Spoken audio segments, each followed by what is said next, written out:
You're not crazy for thinking STRs are too saturated or too expensive. That's exactly what I used to think. But after the last 5 years and managing millions of dollars of revenue, we have a pretty good idea of what actually is the problem. We've helped dozens of students launch at this point, and I can tell you what the actual problem is. It's not saturation, it's something else. And for all the other trolls, no, it's not just because people can trash your place. That happens less than 1% of your stays. And for all the people that are also thinking, hey, oh, it's the people that are gonna wreck your houses. No, it's not that either. It happens less than 1% of the time. That's all surface level stuff. Yes, some deals go sideways for simple reasons, but the real killers are much deeper. So here are the 5 biggest reasons that STRs actually fail. The first 3 are tactical, the last 2 are financial and personal. And honestly, those are the ones that most people don't want to admit. Reason 1, missed regulations. That's the quick silent killer. We're gonna be quick on this. You're buying blind, you're ignoring HOAs, zoning, and licenses until it's too late. How do you fix it?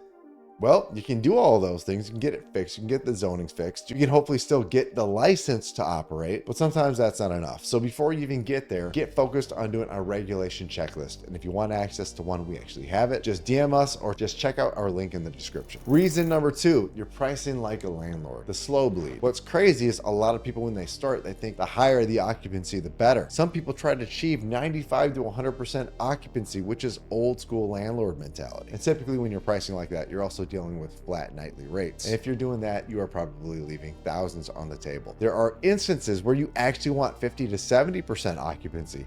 I know it's crazy, but it's true. But what you need to do is start using a pricing dynamic tool that is also paying attention to the difference of weekend and weekly rates. Reason number 3, doing everything yourself, you're gonna get burnout. There are still hosts to this day that are still doing the cleaning, the maintenance, the management, the marketing, the listing, the communications. It's too much. If you're doing all of those, you're never gonna be able to scale and get out of your own way. You're always gonna be in the position of having a job.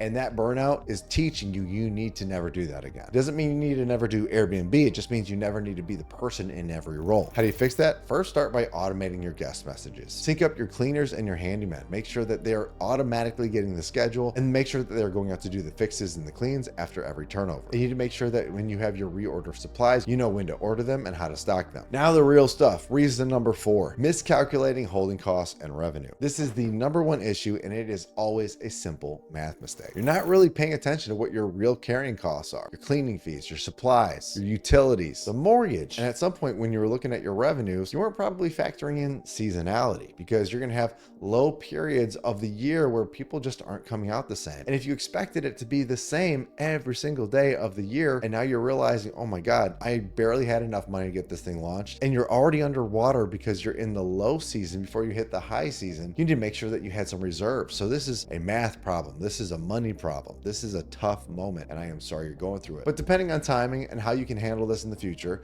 this is totally fixable. You need to always build a conservative pro forma. And what I mean by that is you need to look at what are going to be your holding costs and earnings year round. You want to look at your lows and your highs. You want to make sure you always have reserves for those things. And you always want a contingency buffer. Some people will call it screw up or F up buffer, because when you don't have those funds, it can really hurt. And in the worst case, you can always take out a 0% interest credit card to keep you going, as long as you know at some point you're going to be back on track. But if this property is never going to get back on track, you need to let that asset go. Once you sell it, you can think about getting into a better property with much better numbers on it, because now you know what to look out for. Listen, I promise you, everyone has done a deal or two that they're like, you know what, that didn't work out that great. But if they take that lesson forward, they can win on the next one. Reason number 5, this one is probably the most painful, because you have the capacity, but you're choosing to not to, whether you are conscious of it or not. This is the personal bottleneck. You're cutting corners because you ran out of money, or you just didn't want to spend the money because you couldn't validate that it would earn you more money, because you didn't make it the experience that people would pick. You got to think that when people go to search for these things, they're looking at probably 10 or more properties. And if it doesn't create a moment to remember it, then it's already lost in the shuffle. You need to be one of the top 2 properties they think about for every 10 that they look at. And ideally, you just want to be the only one. The deep truth,